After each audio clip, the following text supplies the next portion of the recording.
Hey guys, welcome to government jobs Gyan YouTube channel. Guys, आज की इस वीडियो में हम बात करेंगे airport authority of India junior assistant और सीनियर असिस्टेंट के 206 खाली पदों के recruitment notification online form apply process के बारे में। लास्ट डेट की अपडेट है, केवल 2 दिन का समय यहाँ पर आपके पास रह गया है। आप जल्द से जल्द अपने फॉर्म अप्लाई कर ले। जी हाँ दोस्तों, एयरपोर्ट्स अथॉरिटी ऑफ इंडिया ने जूनियर असिस्टेंट और सीनियर असिस्टेंट के 206 खाली पदों को भरने के लिए नोटिफिकेशन रिलीज किया हुआ है।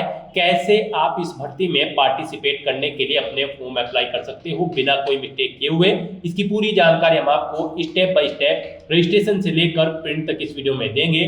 बस आपको इस वीडियो को स्किप के बिना शुरू से लेकर एंड तक देखना है। उसके बाद वीडियो पसंद आए तो इसे लाइक और शेयर कर दें। चैनल पर नए हो तो इसे सब्सक्राइब कर लें। साथ ही साथ आपको फॉर्म भरते समय जो जो भी प्रॉब्लम आ रही है उन सभी का हल आपको इस वीडियो में मिल जाएगा। और हम आपको ये भी बताएंगे कि अंतिम समय में आपको कैसे अपना फॉर्म भरना है जिससे आपका फॉर्म यहाँ पर रिजेक्ट न हो। साथ ही पूरी जानकारी आपको दी जाएगी, कैसे आपको अपनी एजुकेशनल क्वालिफिकेशन की डिटेल्स देनी है, बाकी डिटेल्स देनी है, कैसे आपको अपने डॉक्यूमेंट यहाँ पर अपलोड करने हैं, कितने केबी में कौन सा डॉक्यूमेंट यहाँ पर अपलोड होगा। पूरी डिटेल आपको इस वीडियो में मिलेगी। बस आपको एंड तक हमारे साथ इस वीडियो में बने रहना है। तो बिना कोई वक्त गंवाए चलिए शुरू करते हैं। आपको इस वीडियो के डिस्क्रिप्शन बॉक्स में हमारी वेबसाइट IND-sarkari-naukri.in के इस पेज का लिंक मिल जाएगा। यहाँ पर आपको इस भर्ती के रिगार्डिंग सभी डिटेल्स प्रोवाइड कर दी गई है। Airports authority of India AAI ने junior assistant fire service, senior assistant official language, senior assistant account, senior assistant electronic और सीनियर असिस्टेंट ऑपरेशंस के 206 खाली पदों को भरने के लिए नोटिफिकेशन रिलीज कर दिया है। आप 24 मार्च 2025 तक अपने फॉर्म अप्लाई कर सकते हो। गाइस, यहाँ पर आपके पास केवल 2 दिन का समय रह गया है। आप जल्द से जल्द अपना फॉर्म अप्लाई कर ले। उसके बाद यहाँ पर आप इस भर्ती में पार्टिसिपेट नहीं कर पाओगे। आकर्षक सैलरी पैकेज यहाँ पर आपको प्रोवाइड कराया जाएगा। आप ऑल इंडिया से अप्लाई कर सकते हो ऑनलाइन मोड में। उसके लिए आपको इस पेज को नीचे स्क्रॉल डाउन करना है, इंपॉर्टेंट लिंक सेक्शन में आना है, ऑफिशियल नोटिफिकेशन PDF लिंक पर क्लिक करके इस भर्ती के नोटिफिकेशन को ओपन कर लेना है। इसमें आपको सभी डिटेल्स प्रोवाइड कर दी गई है, जैसे कि क्या इस भर्ती का एडवर्टाइजमेंट नंबर है, कितनी पोस्ट है, कौन सी पोस्ट के लिए कितनी नंबर ऑफ वैकेंसीज है, साथ ही साथ कौन सी कैटेगरी के लिए कौन सी पोस्ट में कितनी वैकेंसीज है। पूरी डिटेल आपको दी गई है। क्या आपका एलिजिबिलिटी क्राइटेरिया होना चाहिए, कैसे आप अप्लाई कर सकते हो और कब से कब तक आप अप्लाई कर सकते हो, सभी जानकारी आपको इस नोटिफिकेशन में दे दी गई है। आप 1 बाय 1 करके स्टेप बाय स्टेप सभी डिटेल्स रीड कर लें। उसके बाद आप अपने फॉर्म अप्लाई कर लें। फॉर्म अप्लाई करने के लिए भी आपको हमारी वेबसाइट के इसी पेज पर ही अप्लाई ऑनलाइन का ये लिंक दिया गया है। जैसे ही आप इस लिंक पर क्लिक करेंगे तो आपके सामने यहाँ पर एयरपोर्ट्स अथॉरिटी ऑफ इंडिया का ये पोर्टल ओपन होगा। गाइस, यहाँ पर अगर आपने पहले से रजिस्ट्रेशन कर रखा है तो आपको लॉगिन की स्टेप पर क्लिक करना है। उसके बाद आपके सामने यहाँ पर लॉगिन का इंटरफेस ओपन हो जाएगा। यहाँ पर आप अपनी यूजर ID एंटर करें, अपना पासवर्ड एंटर करें, ये कैप्चा कोड यहाँ पर एंटर करें और फिर लॉगिन की टैब पर क्लिक करके आप अपने डैशबोर्ड में लॉगिन कर ले और वहाँ से आप अपना फॉर्म अप्लाई कर ले।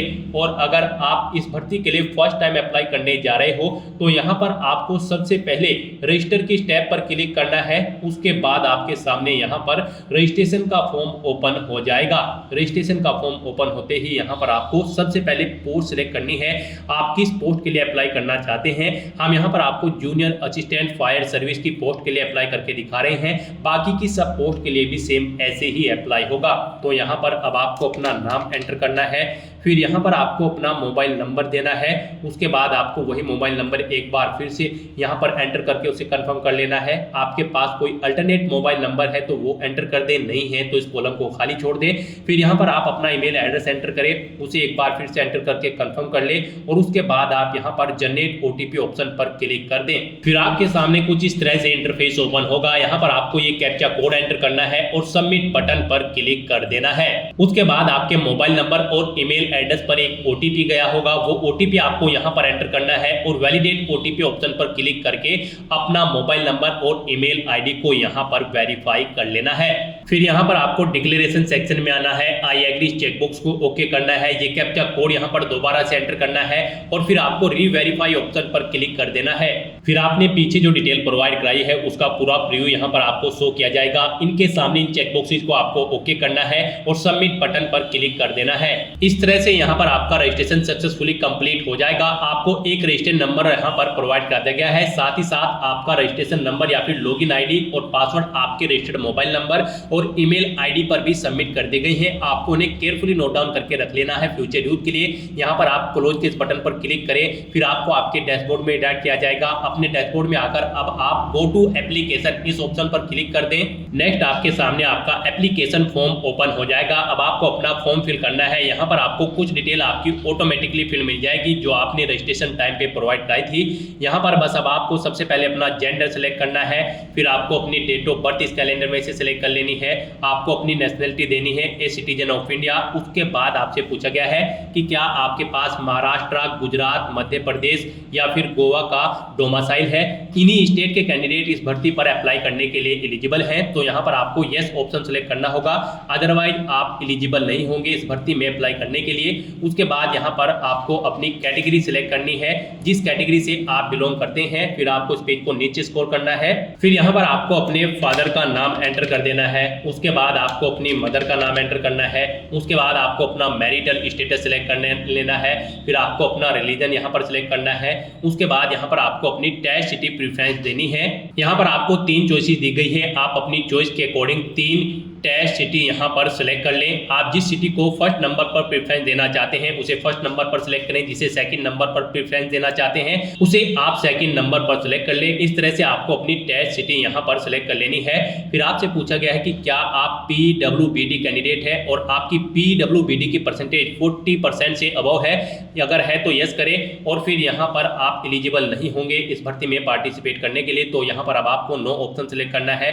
उसके बाद आपसे पूछा गया कि क्या आप एक सर्विसमैन है, अगर है तो यस करें और उसकी डिटेल दें, नहीं है तो यहाँ पर आप नो ऑप्शन सिलेक्ट कर लें। फिर आपसे पूछा गया कि क्या आप EX अग्निवीर है, अगर है तो यस करें और फिर यहाँ पर आप बताएं first batch of Agnipath scheme है, अगर है तो यस आप ऑप्शन सिलेक्ट करें, नहीं तो नो ऑप्शन सिलेक्ट करें। उसके बाद अगर आप यहाँ पर EX अग्निवीर नहीं है तो आपको नो ऑप्शन सिलेक्ट कर लेना है।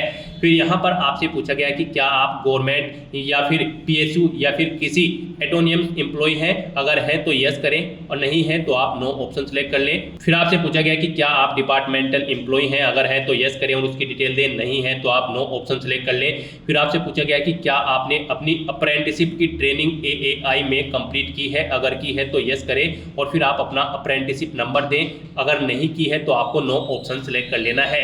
इस तरह से अपनी सभी डिटेल्स फिल करने के बाद अब आपको सेव एंड नेक्स्ट ऑप्शन पर क्लिक कर देना है। नेक्स्ट यहाँ पर आपको अपनी कम्युनिकेशन डिटेल देनी है। यहाँ पर आप सबसे पहले अपना कोरोस्पोंडेंस एड्रेस एंटर करें, इसमें आप अपनी कंट्री सिलेक्ट करें, स्टेट सिलेक्ट करें, डिस्ट्रिक्ट सिलेक्ट करें, अपना पोस्टल कोड दें और फिर आप यहाँ पर अपना परमानेंट एड्रेस एंटर करें। और अगर आपका परमानेंट एड्रेस आपके कोरोस्पोंडेंस एड्रेस के अकॉर्डिंग सेम है तो यहाँ पर आप each permanent address same as correspondence address में यस के इस ऑप्शन पर क्लिक कर दें। ऑटोमेटिकली आपका परमानेंट एड्रेस आपके कोरोस्पोंडेंस एड्रेस के अकॉर्डिंग फिल हो जाएगा और फिर आपको सेव एंड नेक्स्ट ऑप्शन पर क्लिक कर देना है। नेक्स्ट यहाँ पर आपको अपनी क्वालिफिकेशन और एक्सपीरियंस की डिटेल देनी है। गाइस यहाँ पर हम आपको जूनियर असिस्टेंट फायर सर्विस की पोस्ट के लिए अप्लाई करके दिखा रहे हैं। इस पोस्ट पर अप्लाई करने के लिए आपका यहाँ पर 10वीं क्लास पास आउट होना जरूरी है, प्लस आपके पास 3 साल का डिप्लोमा होना चाहिए मैकेनिकल में या फिर ऑटोमोबाइल में या फिर फायर में, या फिर आपका 12वीं क्लास पास आउट होना जरूरी है रेगुलर, और साथ ही साथ आपके पास यहाँ पर valid heavy vehicle driving licence होना जरूरी है या फिर मीडियम व्हीकल लाइसेंस होना जरूरी है, या फिर आपके पास यहाँ पर light motor vehicle driving licence होना जरूरी है। और यहाँ पर मेल कैंडिडेट की हाइट 167 सेंटीमीटर रिक्वायर्ड है और फीमेल कैंडिडेट की 157 सेंटीमीटर यहाँ पर हाइट रिक्वायर्ड है। तो इस एलिजिबिलिटी क्राइटेरिया को ध्यान में रखते हुए आपको अपनी एजुकेशनल क्वालिफिकेशन देनी है अगर आप जूनियर असिस्टेंट फायर सर्विस की पोस्ट के लिए अप्लाई कर रहे हैं, और बाकी की पोस्ट के लिए भी आप एजुकेशनल क्वालिफिकेशन की डिटेल यहाँ से चेकआउट कर सकते हो। और अगर आप सीनियर असिस्टेंट ऑफिसर लैंग्वेज की पोस्ट के लिए अप्लाई करने जा रहे हैं तो फिर आपके पास मास्टर डिग्री होनी चाहिए। यहाँ से आप चेकआउट कर सकते हो, आप जिस भी पोस्ट के लिए अप्लाई करने जा रहे हैं आप उसका एलिजिबिलिटी क्राइटेरिया यहाँ से चेकआउट कर ले। आप ऑफिशियल नोटिफिकेशन में से भी अपनी यहाँ पर एजुकेशनल क्वालिफिकेशन की की डिटेल चेकआउट कर सकते हो पर्टिकुलर पोस्ट के लिए, और उसके अकॉर्डिंग यहाँ पर आपको अपनी क्वालिफिकेशन की डिटेल देनी है। तो यहाँ पर हम आपको जूनियर असिस्टेंट फायर सर्विस की पोस्ट के लिए अप्लाई करके दिखा रहे हैं। उसके लिए यहाँ पर सबसे पहले आपको अपनी 10वीं क्लास की डिटेल देनी है। आप यहाँ पर सबसे पहले दें बोर्ड का नाम, उसके बाद दें आपने कब आपने अपनी 10वीं क्लास पास आउट की है, वो डेट आप सिलेक्ट करें। इंस्टीट्यूट या कॉलेज का नाम दें जिससे आपने अपनी 10वीं क्लास पास आउट की है। फिर आप सब्जेक्ट बताएं आपके पास साइंस थी या फिर कॉमर्स या फिर आर्ट। उसके बाद यहाँ पर आपको अपने मार्क्स का यहाँ पर क्राइटेरिया सिलेक्ट करना है। आपके मार्क्स परसेंटेज में थे या फिर सीजीपीए में परसेंटेज में अगर थे तो यहाँ पर आप बताएं कितने मार्क्स आपने ऑब्टेन किए हैं, मैक्सिमम कितने मार्क्स थे जिसमें से आपने मार्क्स ऑब्टेन किए हैं। इनके अकॉर्डिंग आपकी परसेंटेज यहाँ पर कैलकुलेट होकर आ जाएगी। और अगर आपके मार्क्स सीजीपीए में हैं तो आप यहाँ पर सीजीपीए सेलेक्ट करें, फिर आपने कितना सीजीपीए ऑब्टेन किया है वो एंटर करें, टोटल सीजीपीए कितने था वो एंटर करें। इसके अकॉर्डिंग यहाँ पर आपकी परसेंटेज कैलकुलेट होकर आ जाएगी, सीजीपीए कैलकुलेट होकर आ जाएगा। फिर यहाँ पर आपको अपनी इसेंशियल क्वालिफिकेशन की डिटेल देनी है। यहाँ पर आप बताएं आपने 10वीं के साथ 3 साल का रेगुलर डिप्लोमा कर रखा है या फिर आपने 12th रेगुलर कर रखी है। जैसा कि हमने आपको बताया था यहाँ पर आपका 10वीं क्लास पास आउट होना जरूरी है, प्लस 3 साल का आपके पास डिप्लोमा होना जरूरी है मैकेनिकल, ऑटोमोबाइल या फिर फायर में, या फिर आपका 12वीं क्लास पास आउट होना जरूरी है। तो यहाँ पर आपको इसेंशियल क्वालिफिकेशन में इन ऑप्शन में से कोई ऑप्शन अपने अकॉर्डिंग सेलेक्ट करना है। अगर आपने 12वीं की है तो यहाँ पर आप इंस्टीट्यूट का नाम दें या कॉलेज का नाम या यूनिवर्सिटी का जिससे आपने अपनी 12वीं क्लास पास आउट की है, कब पास आउट की है वो डेट सेलेक्ट करें, रिजल्ट का टाइप सेलेक्ट करें। फिर यहाँ पर आपको बताना है आपके मार्क्स परसेंटेज में है या फिर सीजीपीए में है। परसेंटेज में अगर है तो बताएं कितने मार्क्स आपने ऑब्टेन किए हैं, टोटल कितने मार्क्स हैं जिसमें से मार्क्स आपने ऑब्टेन किए हैं। इनके अकॉर्डिंग आपकी परसेंटेज कैलकुलेट होकर आ जाएगी। उसके बाद अगर आपने कोई और एडिशनल क्वालिफिकेशन कर रखी है तो उसकी डिटेल आप यहाँ पर सेम ऐसे ही प्रोवाइड कर सकते हैं। फिर यहाँ पर आपसे पूछा गया कि क्या आपके पास ड्राइविंग लाइसेंस है, तो ये आपके पास होना मस्ट है, तो यहाँ पर आप यस ऑप्शन सेलेक्ट करें। फिर यहाँ पर आप अपने ड्राइविंग लाइसेंस का टाइप सेलेक्ट करें, ये हैवी है, मीडियम है या फिर लाइट मोटर व्हीकल है, आप यहाँ पर ऑप्शन सेलेक्ट करें। फिर यहाँ पर आपको अपना लाइसेंस नंबर एंटर करना है। उसके बाद यहाँ पर आपको नाम देना है, आपके ड्राइविंग लाइसेंस पर क्या नाम अंकित है। फिर आपको बताना है आपको आपका ड्राइविंग लाइसेंस किस अथॉरिटी से इशू हुआ है। यहाँ पर आपको जहां से आपका ड्राइविंग लाइसेंस बना है, जैसे कि यूपी 11 या फिर यूपी 12, जिस भी आरटीओ ऑफिस से बना है उसका एड्रेस आपको यहाँ पर देना है। आपके ड्राइविंग लाइसेंस पर ये सभी डिटेल्स अंकित होगी, उसको सामने रखकर ही आपको अपने ड्राइविंग लाइसेंस की डिटेल देनी है। कब इशू हुआ है वो डेट सेलेक्ट करें, कब तक वैलिड है वो डेट यहाँ पर आप सेलेक्ट करें। उसके बाद यहाँ पर आपको अपनी एक्सपीरियंस की डिटेल प्रोवाइड करनी है। अगर आपको एक्सपीरियंस है, नहीं है तो आप इस कॉलम को खाली छोड़ सकते हैं। अगर आपको एक्सपीरियंस है तो यहाँ पर आपको सबसे पहले देना है ऑर्गेनाइजेशन का नाम, जिस ऑर्गेनाइजेशन में आप कार्यरत थे। फिर ऑर्गेनाइजेशन का टाइप आपको सिलेक्ट करना है, वो प्राइवेट है या पीएचपी गवर्नमेंट या फिर पीएचयू है, आप ऑप्शन सेलेक्ट करें। फिर यहाँ पर किस पोस्ट पर आप कार्यरत थे वो पोस्ट का नाम एंटर करें, कब से आपने अपनी जॉब स्टार्ट की थी वो डेट, वो ईयर डेट यहाँ पर आप सिलेक्ट करें। फिर यहाँ पर कब आपने छोड़ी है वो डेट यहाँ पर आप सिलेक्ट कर ले, अपना पे स्केल दें। फिर आप अपने एक्सपीरियंस के बारे में यहाँ पर बताएं, एम्प्लॉयमेंट टाइप आप सिलेक्ट करें, आप रेगुलर थे या फिर कॉन्ट्रैक्ट बेस, आप ऑप्शन सेलेक्ट करें। इनके अकॉर्डिंग यहाँ पर इन डेट के अकॉर्डिंग यहाँ पर आपकी सर्विस लेंथ कैलकुलेट होकर आ जाएगी। इस तरह से आपको अपने एक्सपीरियंस की डिटेल दे देनी है। एक से ज्यादा जगह वर्किंग एक्सपीरियंस है तो आप ऐड न्यू रो इस लिंक पर क्लिक करें, एक सेम ऐसी ही और रो यहाँ पर ऐड हो जाएगी और उसमें आप अपना एक्सपीरियंस की डिटेल प्रोवाइड करा दें। इस तरह से अपनी सभी डिटेल्स प्रोवाइड कराने के बाद गाइस अब आपको सेव एंड नेक्स्ट ऑप्शन पर क्लिक कर देना है। नेक्स्ट यहाँ पर आपको अपने डॉक्यूमेंट अपलोड करने हैं। यहाँ पर आपको अपना पासपोर्ट साइज फोटो, सिग्नेचर, 10वीं क्लास का सर्टिफिकेट या फिर मार्कशीट, इसेंशियल क्वालिफिकेशन का सर्टिफिकेट, अगर डिग्री कर रखी है तो उसका सर्टिफिकेट अपलोड कर दें, नहीं है तो आप इसे छोड़ दें। उसके बाद आपको अपना स्टेट डोमिसाइल सर्टिफिकेट अपलोड करना है। एक्सपीरियंस है तो उसका सर्टिफिकेट अपलोड कर दें, नहीं है तो इसे छोड़ दें। फिर आपको अपना कास्ट सर्टिफिकेट देना है। फिर यहाँ पर आपको अपना कास्ट सर्टिफिकेट देना है अगर आप रिजर्व कैटेगरी से बिलोंग करते हैं। उसके बाद यहाँ पर आपको अपना ड्राइविंग लाइसेंस सर्टिफिकेट देना है। तो यहाँ पर अपने डॉक्यूमेंट्स को अपलोड करने के लिए आपको पर्टिकुलर डॉक्यूमेंट के सामने क्लिक है टू अपलोड ऑप्शन पर क्लिक करना है। फिर आपके सामने कुछ इस तरह से पॉपअप ओपन होगा। यहाँ पर आपको सभी क्राइटेरिया प्रोवाइड कर दिया गया है, आपका ये डॉक्यूमेंट के लिए क्या गाइडलाइन है, इसके अकॉर्डिंग आपको अपने डॉक्यूमेंट अपलोड करने हैं। जैसे कि यहाँ पर आपका फोटो 100 KB से 200 KB के बीच में होना चाहिए और ये जेपीजी या फिर जेपीजी फॉर्मेट में होना चाहिए। लेंथ इसकी यहाँ पर 3.5 सेंटीमीटर इंटू 4.5 सेंटीमीटर होनी चाहिए और ये 200 DPI में होना चाहिए। तो इस गाइडलाइन के अंतर्गत आपको अपना फोटो यहाँ पर अपलोड करना है। इसके लिए आपको drop file share slash browse to upload इस ऑप्शन पर क्लिक करना है, फाइल को सिलेक्ट करना है और उसे यहाँ पर आपको अपलोड कर देना है। और फिर उसके बाद आपको व्यू अपलोडेड फोटो या सिग्नेचर या फिर डॉक्यूमेंट्स, इस लिंक पर क्लिक करके अपने इन डॉक्यूमेंट्स को व्यू कर लेना है। गाइस यहाँ पर आपको दी गई गाइडलाइंस के अकॉर्डिंग ही अपने डॉक्यूमेंट अपलोड करने होंगे, अदरवाइज यहाँ पर आपका एप्लीकेशन फॉर्म रिजेक्ट हो जाएगा।